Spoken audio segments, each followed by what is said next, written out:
Eu quero convidar você a abrir a tua Bíblia no Evangelho de Lucas, capítulo 15. O texto que nós vamos compartilhar com os irmãos nesta noite se encontra em Lucas, capítulo 15. Nós vamos ler do versículo 1 até o versículo 7.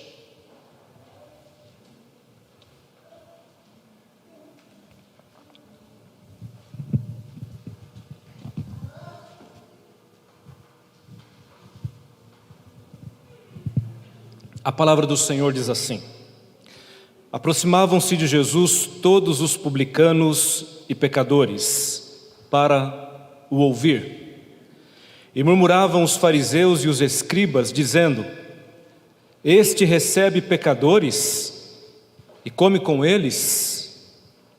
Então lhes propôs Jesus esta parábola: qual dentre vós é o homem que, possuindo 100 ovelhas, e perdendo uma delas, não deixa no deserto as 99 e vai em busca da que se perdeu até encontrá-la? Achando-a, põe-na sobre os ombros, cheio de júbilo, e indo para casa, reúne os amigos e vizinhos, dizendo-lhes: alegrai-vos comigo, porque já achei a minha ovelha perdida. Digo-vos que assim haverá maior júbilo no céu por um pecador que se arrepende do que por 99 justos que não necessitam de arrependimento. Vamos orar. Deus amado, fala conosco nesta noite. Estamos aqui, Deus, para ouvir a Tua voz. Que o Teu Santo Espírito possa iluminar o nosso coração e a nossa mente para entender, Deus, aquilo que o Senhor tem reservado para as nossas vidas. Oramos em nome de Jesus. Amém. Meus irmãos, nos últimos dias, nos últimos meses, nós temos muito ouvido falar a respeito de vida. Vida. Parece que esse tema, ele está aí diante de nós. Se eu me lembro e procurando me lembrar aqui de alguns momentos que vivemos nesses últimos meses, ali nos Estados Unidos com George Floyd e vidas negras importam, uma série de protestos que começou e se espalhou pelos Estados Unidos, chegando a alguns outros países e aqui mesmo no Brasil, e que deste movimento surge um outro movimento que também sai às ruas para dizer: não apenas as vidas negras importam, todas as vidas importam. A questão era a questão do preconceito, o preconceito racial. E como nós sabemos que este não é o único preconceito que nós estamos diante dele neste mundo, há o preconceito racial, mas há o preconceito social, há o preconceito religioso e tantos outros preconceitos que nós convivemos na nossa vida, ao nosso redor. Pouco tempo depois, com alguns países aprovando o aborto, outro movimento surge que vai falar sobre as vidas que ainda não nasceram, vidas em potencial. Fetos importam pelo direito de viver, algo que também se fez presente diante dessa realidade do aborto. Alguma coisa que nós estamos talvez até já cansados de ouvir nos noticiários políticos é sobre a questão: o que é mais importante, se são vidas ou se é a economia. Nós devemos salvar a vida ou salvar a economia, coisas colocadas diante de nós como antagônicas, e nós bem sabemos que na verdade não são antagônicas. Num certo sentido, as duas são importantes e necessárias. É necessário cuidar da vida, mas se abandonar a economia, também as vidas sofrerão e vidas poderão morrer. Logo, nos dois sentidos estamos lutando pela vida, porém, nós não podemos nos esquecer que há um princípio máximo e maior, que é a vida em si. Essa, de fato, é uma regra inviolável. Vida vale mais do que qualquer outra coisa. Mas o debate, meus irmãos, sobre o valor da vida está aí diante de nós. em diferentes momentos, em diferentes circunstâncias. Me parece, meus irmãos, que nós estamos vivendo um tempo difícil, um tempo, meus irmãos, que poderíamos classificá-lo como um tempo de desumanização. O ser humano está passando por esse processo. O que é o processo de desumanização? Nada mais é do que o ato e o efeito de desumanizar, ou seja, retirar o sentido real dos traços humanos. Vinculado à desumanização está a perda dos valores éticos, dos valores morais e da própria sensibilidade inerente ao ser humano. E assim as pessoas estão se desumanizando. Falta amor, falta empatia. Observamos egoísmo por todos os lados, transtornos os mais diversos, sociopatias as mais diferentes. É a sociedade do não tô nem aí, é a sociedade do cada um por si, não me afetando. É a lógica daqueles que, diante das regras que estão impostas a nós de restrição, dizem assim: mas se só eu não cumprir, não vai ter problema.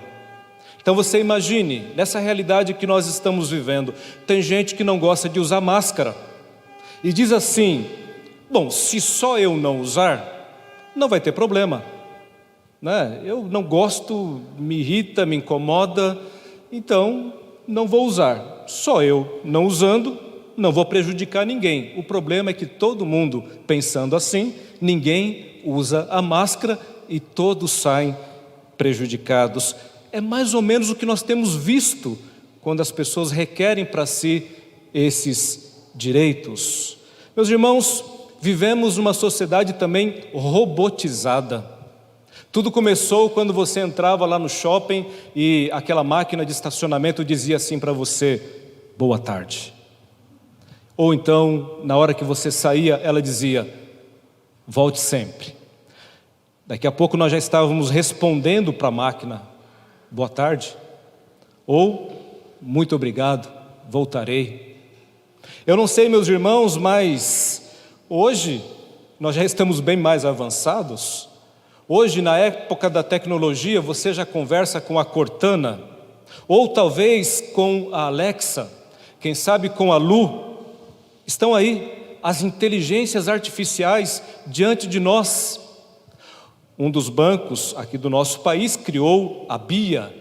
E por incrível que pareça, meus irmãos, nesse relacionamento com a inteligência artificial, algumas pessoas começaram a passar do tom, a exagerar, a agredir a BIA, a ponto do banco ter que fazer uma campanha contra esse assédio cibernético. Pasmem, robofobia nós estamos vivendo. Nem as máquinas se livram de nós, seres humanos. Elas também agora são nosso alvo. E o banco contou, meus irmãos, 95 mil referências tóxicas, num teor de assédio à feminilidade da BIA.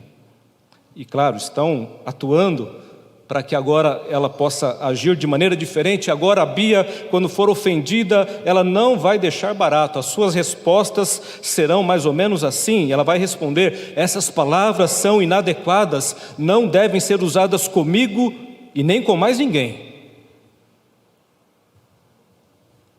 Aonde nós vamos parar? Eu me pergunto. Para onde nós estamos caminhando, meus irmãos, neste mundo? O texto que nós lemos fala para nós aqui uma das mais conhecidas parábolas de Jesus, a parábola da ovelha perdida. Para que você possa entender aquilo que eu quero trazer para você nesta noite, inicialmente é importante você entender o que está acontecendo aqui, o cenário.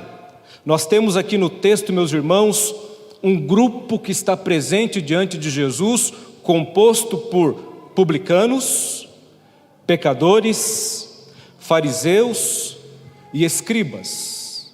Jesus está ali diante de publicanos e pecadores, conversando com eles.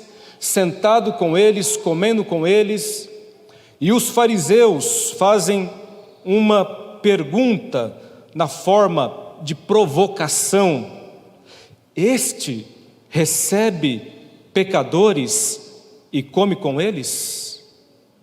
Eu quero dar ao sermão desta noite esse título, meus irmãos, que está exatamente nesta pergunta, nessa provocação que eles fazem e na resposta de Jesus, porque a parábola que Jesus conta é a resposta que ele dá à provocação dos fariseus. Portanto, nesta noite eu quero falar com os irmãos sobre o seguinte tema: por que Jesus recebe pecadores e come com eles? Por que Jesus recebe pecadores e come com eles? Há 3 lições aqui que eu quero compartilhar com você, e que essas lições possam ficar guardadas no teu coração. A primeira: por que Jesus recebe e come com pecadores? Meus irmãos, Jesus faz isto porque Ele está diante de vidas. A resposta é simples: porque são vidas. Qual o valor de uma vida? Vida não é apenas um número, vida não é apenas uma estatística. Meus irmãos, nós cremos que o ser humano tem um corpo, mas ele é constituído também por uma alma. O corpo, ele é mortal, quando morrer ficará na terra, mas há uma alma que não morre junto com o corpo, que é eterna, que tem um destino eterno. Nós sabemos que o ser humano precisa de um alimento para o corpo, mas ele precisa também de um alimento para o espírito.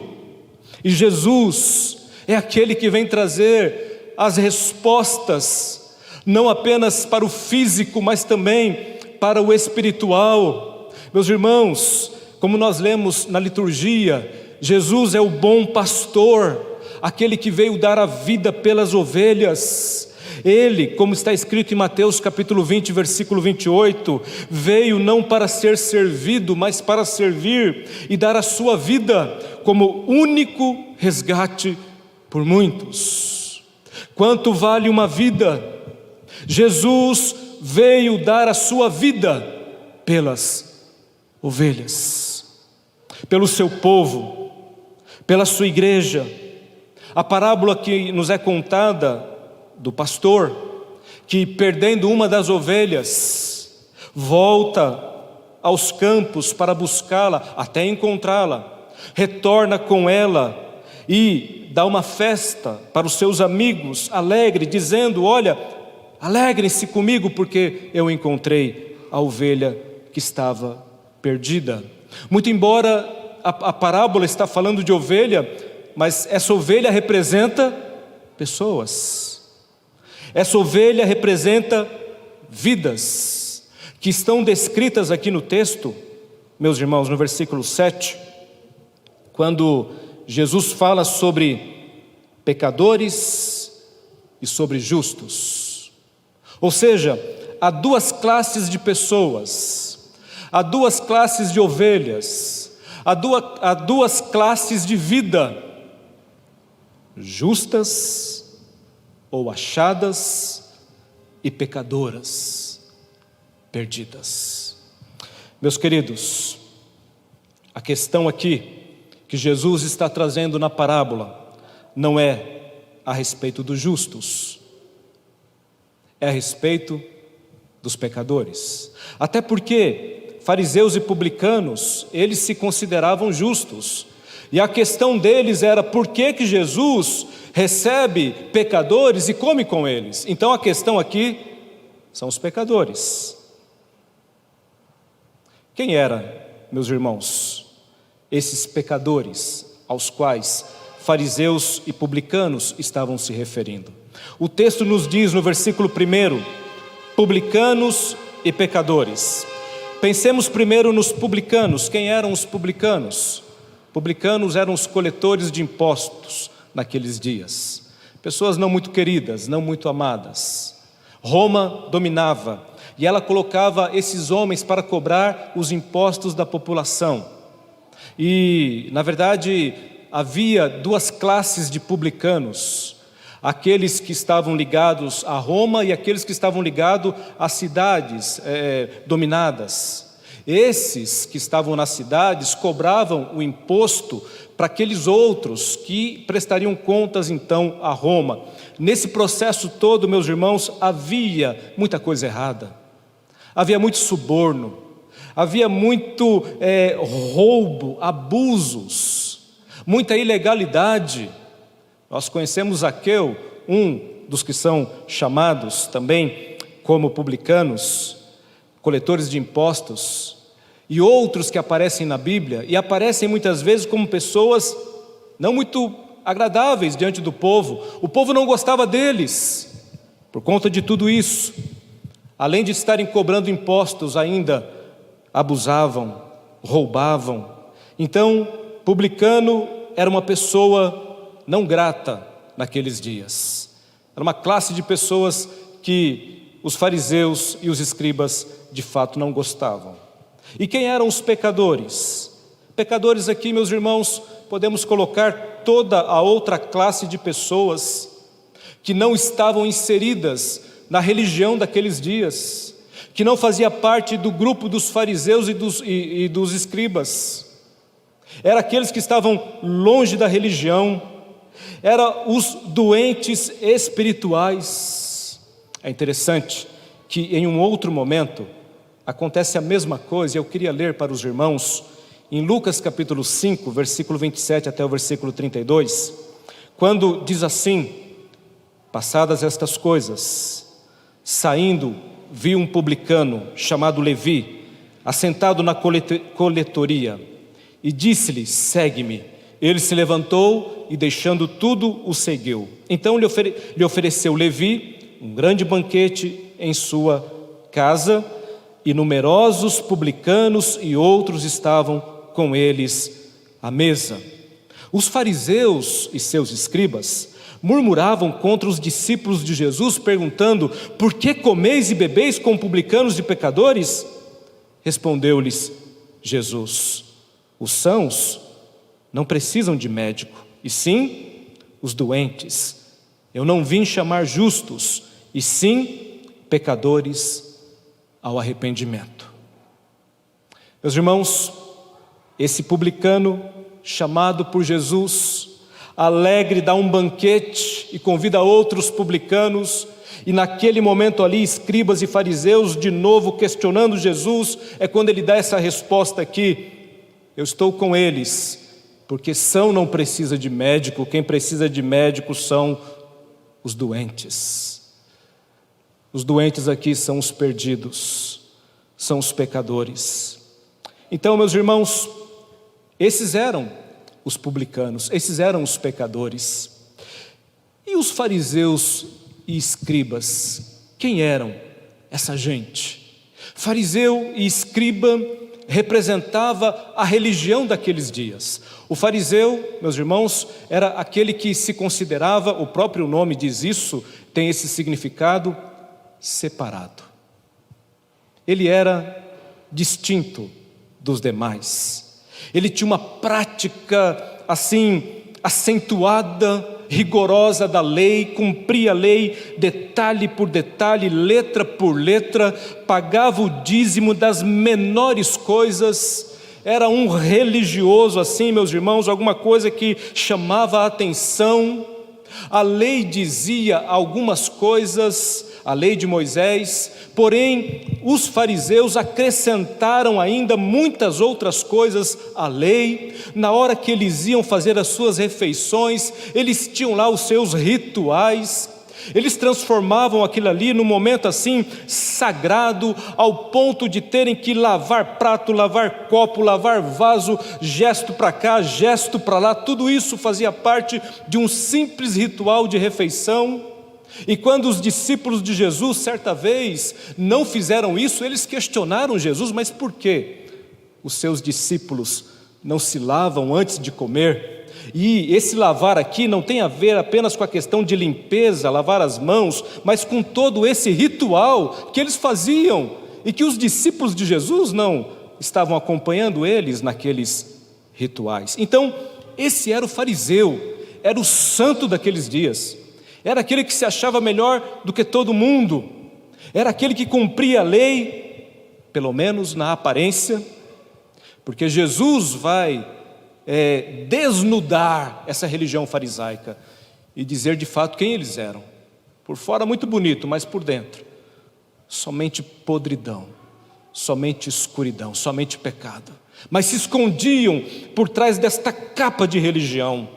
Os escribas, por sua vez, eram os teólogos daqueles dias, os doutores. No Velho Testamento, meus irmãos, nós tínhamos a figura do profeta. Aqui já não tem mais a figura do profeta. O escriba ele vai ganhando grande força na história. Lembrando que o último profeta antes de João, nós temos um período ali. João foi o último profeta, João Batista. Antes de João, nós tivemos 400 anos de silêncio. Os escribas que já haviam surgido um período antes com grande força, nesse período se fortaleceram ainda mais. E agora eles têm ali uma palavra realmente muito importante. Eles eram de grande influência nos dias de Jesus e estavam juntos com os fariseus. Será que nós temos hoje, meus irmãos, publicanos e pecadores no nosso meio? Quem são os publicanos e pecadores dos nossos dias? Quem são, meus irmãos, se é que temos? Será que temos fariseus e escribas nos nossos dias? O que seria um fariseu hoje? Fariseu é aquele que valoriza mais a religião do que a vida. Fariseu, meus irmãos, é aquele que dá muita importância à sua regra, à sua norma, à sua visão, à sua cosmovisão de mundo, porque foi isso que os fariseus fizeram nos dias de Jesus. Eles criaram para si um sistema, eles criaram para si uma religião, e nesse sentido, meus irmãos, religião não é algo bom, não como construção humana. Há muita gente religiosa. Agora, ser cristão é outra coisa, completamente diferente. Tem muita gente religiosa nos nossos dias, que se prende a uma religião, que se prende a um conceito, que se prende, quem sabe muitas vezes, até mesmo a uma doutrina. Doutrina essa criada ou inventada ou interpretada por ele. Será que isso não acontece nos nossos dias? Será que não temos, no meio religioso, no meio que se diz cristão, fariseus, escribas, gente que diante de pecadores e publicanos faz a mesma pergunta que fariseus e escribas fizeram naqueles dias? Por que Jesus senta com essa gente? Por que Jesus come com eles? E nessa pergunta, meus irmãos, estava já uma resposta. Eles queriam que Jesus estivesse com eles. O desejo do fariseu era que Jesus estivesse lá, no grupinho deles, alimentando o ego deles. Como vocês são bons, como vocês são religiosos, como vocês são santos.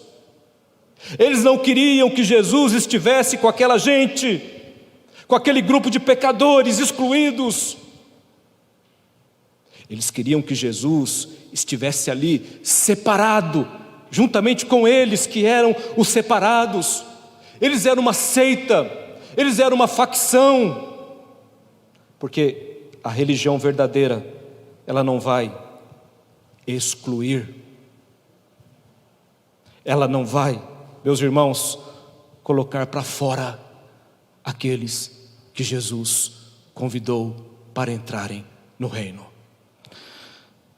Fariseu dos nossos dias são aqueles que excluem e que já decretaram quem vai para o inferno. E eu fico preocupado com isso, meus irmãos, que a gente vem de uma religiosidade, de um cristianismo que muitas vezes colocou diante de nós tal situação. Há muita preocupação minha, em particular nesse sentido. Eu fico vendo algumas falas, algumas postagens e fico preocupado com a nossa visão que nós temos dos pecadores, mandando gente para o inferno assim, de uma maneira tão tranquila. Fariseus e escribas faziam isso naqueles dias. O céu não era para os publicanos, para as prostitutas, para os pecadores. O lugar deles era o inferno. Esse é o fariseu. Mas Jesus, Ele vem a este mundo e Ele não se senta com fariseu e nem com publicano. Ele senta com essa gente que ninguém se sentaria naqueles dias, que ninguém se aproximaria, que ninguém abraçaria. Os religiosos daqueles dias não abraçariam essas pessoas. Jesus abraçou e Ele continua abraçando, porque vida importa. E Ele vai chegar para o fariseu e vai dizer assim, porque ele foi questionado quando curou alguém no dia de sábado, e eles disseram: você está curando? Hoje é sábado. E ele diz assim: se um animal de vocês cai no buraco no dia de sábado, o que vocês fazem?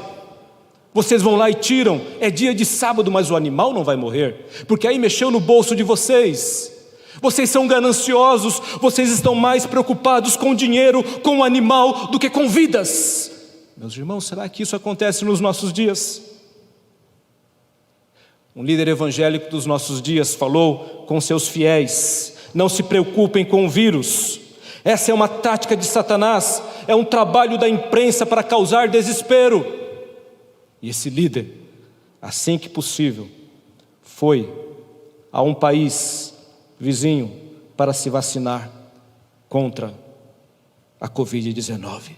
Para o povo, uma fala. Para ele, outra completamente diferente.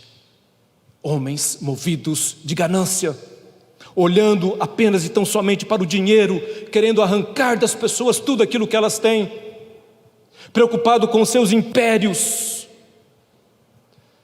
São os fariseus dos nossos dias. Será que tem fariseu nos nossos dias, meus irmãos? O fariseu era alguém preconceituoso, como eu já disse. Era alguém que estigmatizava alguém. O que é estigmatizar? Estigmatizar é você colocar uma marca, um sinal inflamante, um sinal com fogo. A palavra é usada por nós hoje no sentido negativo. Alguém estigmatizado é alguém que foi condenado. Leva uma marca negativa consigo mesmo. Será que existe isso nos nossos dias? Aliás, será que nós fazemos isso? Deixa eu dar alguns exemplos. Eu trazia essa palavra para os irmãos lá da igreja em Rio Grande e dei alguns exemplos. Por exemplo, onde você mora? Rio Grande das Trevas. Olha só, uma cidade tão bonita, né? Rio Grande das Trevas. Desvalorização do lugar onde mora. Onde você mora? Ribeirão Freezer. Onde você mora? Aí tem até vergonha de falar algumas vezes. Diadema, Mauá. Fazemos ou não fazemos brincadeiras assim? Estigmatizamos ou não as pessoas pelo lugar onde elas moram. Dependendo do lugar, nós já fazemos já uma ideia. Olha, se está ali não é bom. Se o profissional atende naquela área, então não é bom. Fazemos ou não fazemos isso, meus irmãos? Aliás, hoje em dia, se você falar que é esquerda ou direita, isso já traz sobre você toda uma definição.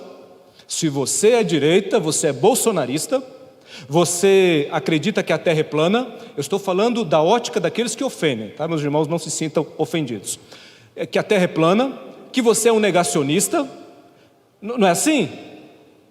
Por outro lado, se você é esquerda, você é alguém que é ateu, que é a favor do aborto, é corrupto e apoia corrupto. É assim ou não é?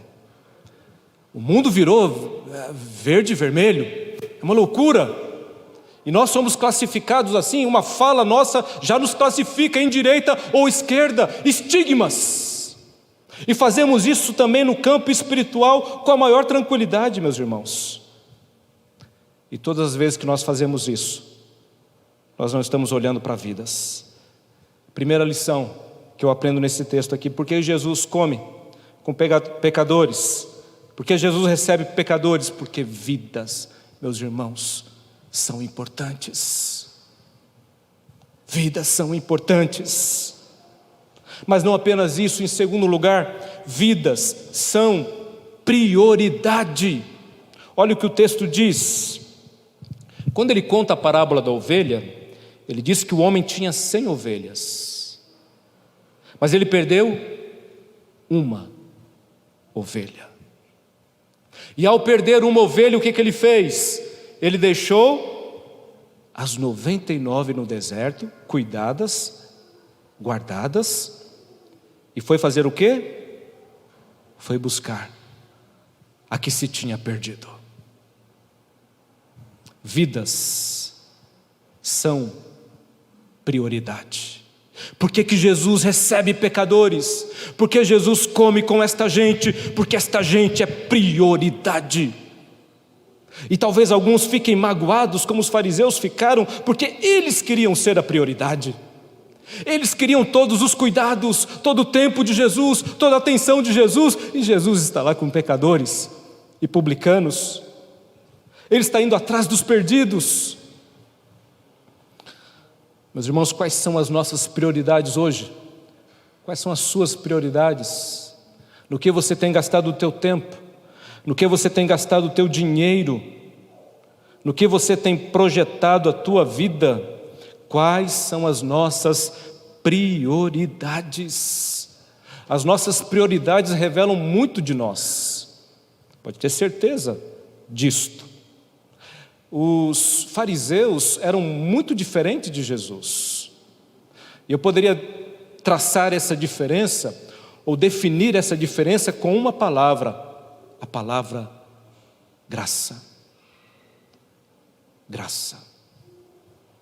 A graça, meus irmãos, divina, é aquela que toma a iniciativa para buscar o perdido e salvá-lo.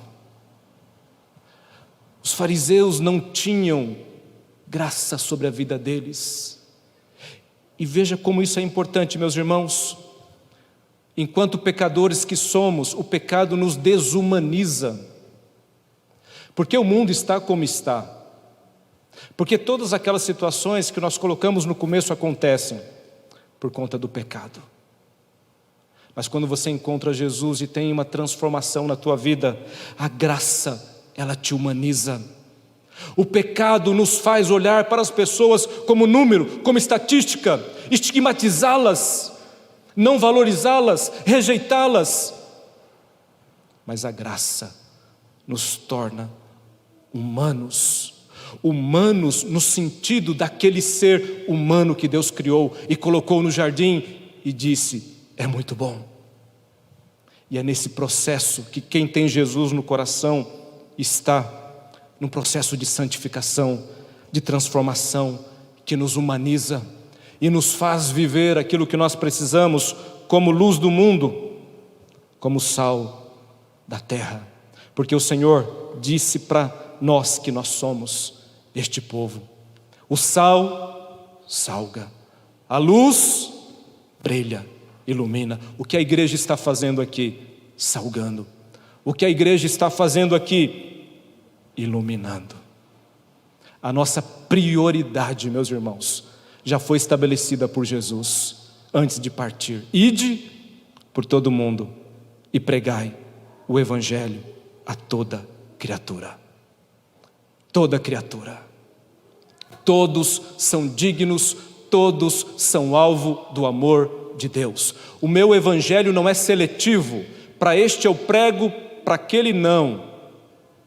É para todos. E todos aqui, em especial, pecadores.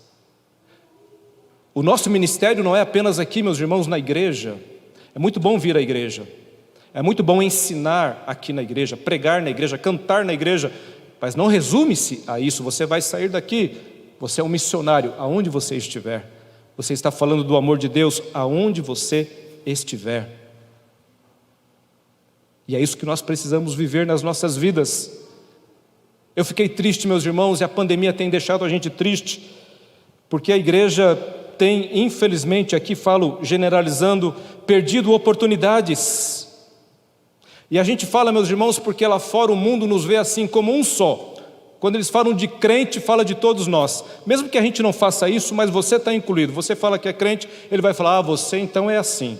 É o estigma por parte do mundo. Mas eu entendo, porque eles não compreendem, eles não conhecem a verdade. Essa semana morreu o ator Paulo Gustavo. E uma das polêmicas que surgiram nos últimos dias foi que um outro pastor teria orado pela morte dele. E isso repercutiu nas redes sociais. E você está na rede social, não me diga que não. E eu tenho que contextualizar o meu sermão, que eu estou pregando para a gente que está vivendo aqui no século, no ano 2021 e com essa realidade. Deixa eu falar uma coisa para você, meu irmão. Jesus não ensinou ninguém a orar pela morte de ninguém. Jesus não ensinou o ódio. Jesus não ensinou, meus irmãos, que nós devemos orar para que Ele mande fogo do céu para consumir pecadores. Não foi para isso que a igreja foi colocada aqui. Eu e você, meus irmãos, não estamos aqui para fazer estas coisas. A nossa postura tem que ser outra. E alguns ainda vão dizer, mas pastor, ele falou mal da igreja, dos cristãos, ele era um ateu, ele brincava com Deus.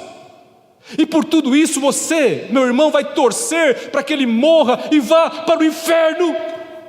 Ou você vai orar por ele, pela sua conversão? Qual é a atitude da igreja? Qual é a postura da igreja, meus irmãos, nesses dias, nesse tempo? O que Jesus faria no nosso lugar?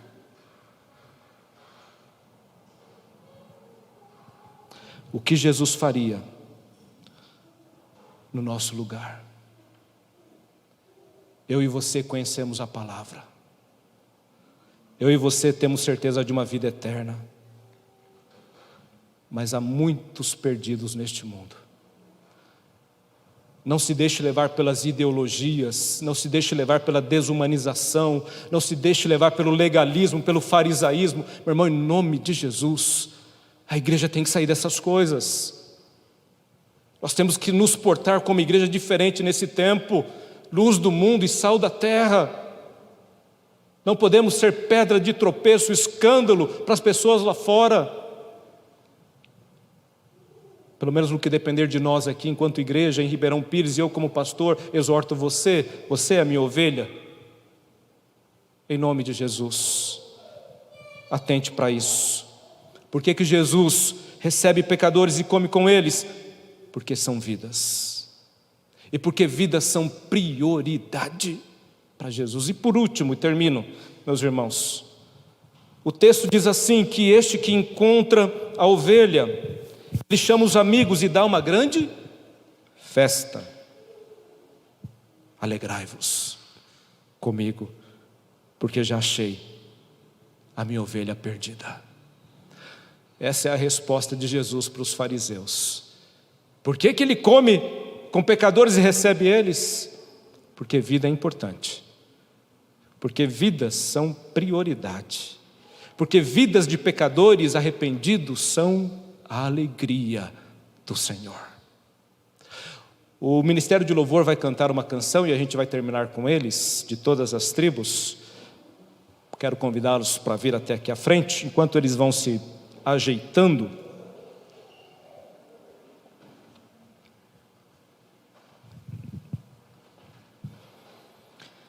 Eu pergunto para você, Deus está alegre com você aqui nesta noite? Com certeza, né? Como é bom estarmos na igreja, em meio aos louvores, à adoração. ver os conjuntos, as crianças, o pastor pregando, os irmãos rever, abraçar, os acampamentos, as nossas festas. Como isso é bom, meus irmãos. Como isso pode alegrar o coração do nosso Deus. Mas vou falar uma coisa para você. O texto diz assim, no versículo 7: digo-vos que assim haverá maior júbilo no céu por um pecador que se arrepende, do que por 99 justos que não necessitam de arrependimento. Deus se agrada e se alegra com tudo isso que nós fizemos aqui nesta noite. Agora, meus irmãos, quer ver o céu irromper em festa, num júbilo, meus irmãos, muito maior, mas muito maior, mas 1000 vezes maior, é se nessa noite um pecador arrependido voltar para Jesus. Se essa palavra chegar ao coração de uma pessoa que, em a ouvindo, reconhecer Jesus como Senhor e Salvador da sua vida, o céu vai irromper em festa, em júbilo. Meus irmãos, que coisa maravilhosa, que coisa tremenda. É isso que nós queremos como igreja do Senhor. Hoje nós estamos com 400 mil mortes no nosso país. Não são apenas 400 mil mortos, são 400 mil almas. Para onde essas almas foram quando partiram? Todos conheciam a Jesus? Todos estão na presença de Deus? Qual o valor de uma alma? Qual o valor de uma alma? Jesus comia com pecadores, porque Ele sabia que tudo aqui é efêmero e passageiro, e que o mais importante é que esta alma seja salva, seja liberta do inferno e possa ir morar nos céus, na sua presença. Foi por isso que Ele não negou o perdão àquele ladrão ali na cruz, aquele malfeitor. A ficha corrida daquele homem, meus irmãos, com certeza era terrível. Mas diante do trabalhar do Espírito Santo naquele coração, a palavra de Jesus foi: hoje mesmo estarás comigo no paraíso. Jesus quer salvar. Eu espero que o ator, mesmo que no seu último minuto de vida, ele possa ter entregado a sua vida a Jesus, e eu possa encontrá-lo no céu um dia. A despeito de todos os seus pecados e erros, aliás, quem não tem pecado, como Jesus disse, seja o primeiro a atirar a pedra.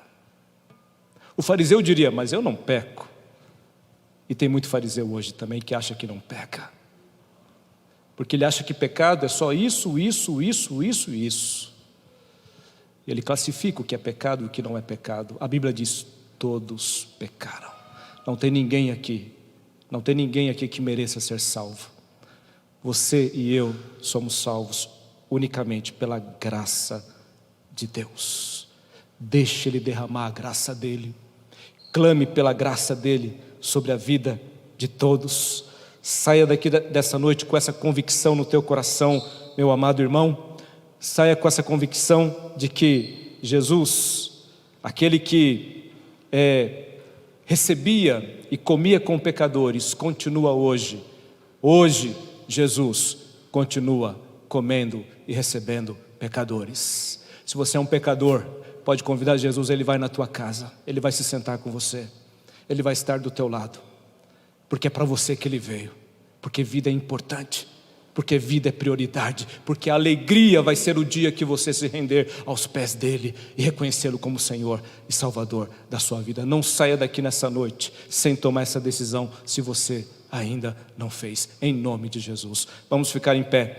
O cântico de todas as tribos nos remete a essa realidade, de todas as tribos, povos e raças, todos na presença de Jesus, para glorificá-lo eternamente. Vamos cantar com alegria no nosso coração, visualizando como que vai ser o céu, meus irmãos.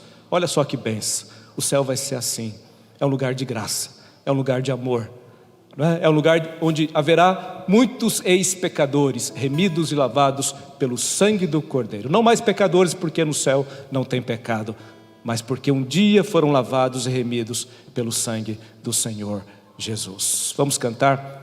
Após cantarmos, nós vamos orar, encerrando o culto dessa noite.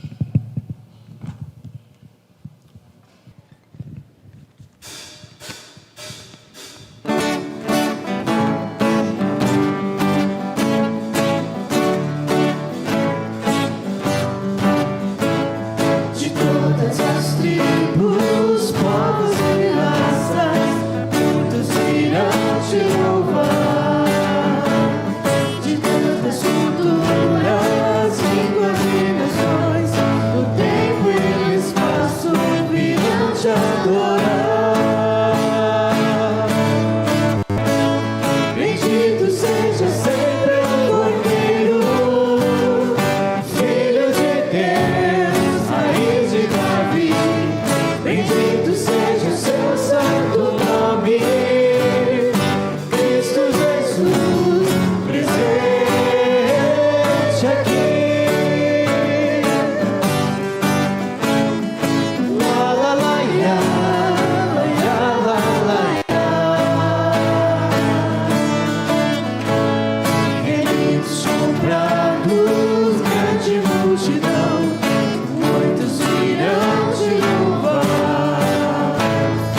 Povo escolhido, teu reino e nação, no tempo e no espaço virão te adorar. Bendito seja sempre o Cordeiro, Filho de Deus, Raiz de Davi. Bendito seja o seu santo nome, Cristo Jesus, presente aqui. La la la ya, la ya la ya. E a nossa nos cabe tudo dedicar, oferta suave ao Senhor. Doce talentos queremos consagrar, e a vida no teu altar, pra teu louvor. Bendito seja sempre o Cordeiro, Filho de Deus, Raiz de Davi. Bendito seja o seu santo nome, Cristo Jesus, presente aqui. La la la ya, la ya la ya. Bendito seja sempre o Cordeiro, Filho de Deus, Raiz de Davi. Bendito seja o seu santo nome, Cristo Jesus, presente aqui. La la la ya, la ya la ya.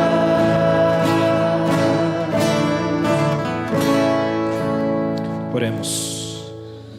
Senhor Deus, obrigado pela Tua palavra, que ela possa, Deus, encontrar lugar em nosso coração nesta noite, que possamos, Deus, amar aqueles a quem o Senhor ama, que possamos como igreja, Deus, cumprir a nossa missão, que é ir e pregar, que possamos, Deus, reconhecer que a graça que nos alcançou pode alcançar tantos outros, que indignos como nós, um dia também poderão desfrutar, Pai, desta gloriosa presença do Senhor, de poder participar, quem sabe, Deus, de uma igreja como essa, onde nós participamos, Deus, como povo do Senhor, com alegria, cantando, louvando, servindo ao Senhor.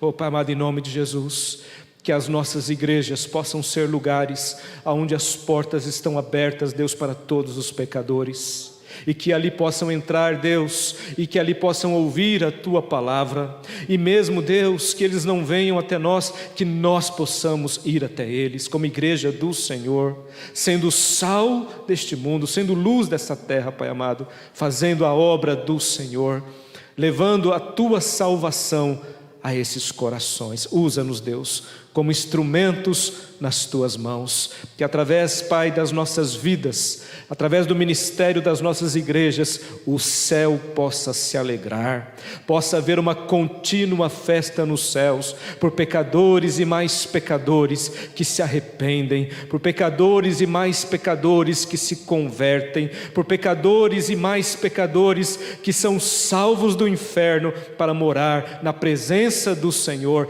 e desfrutar das delícias do céu eternamente.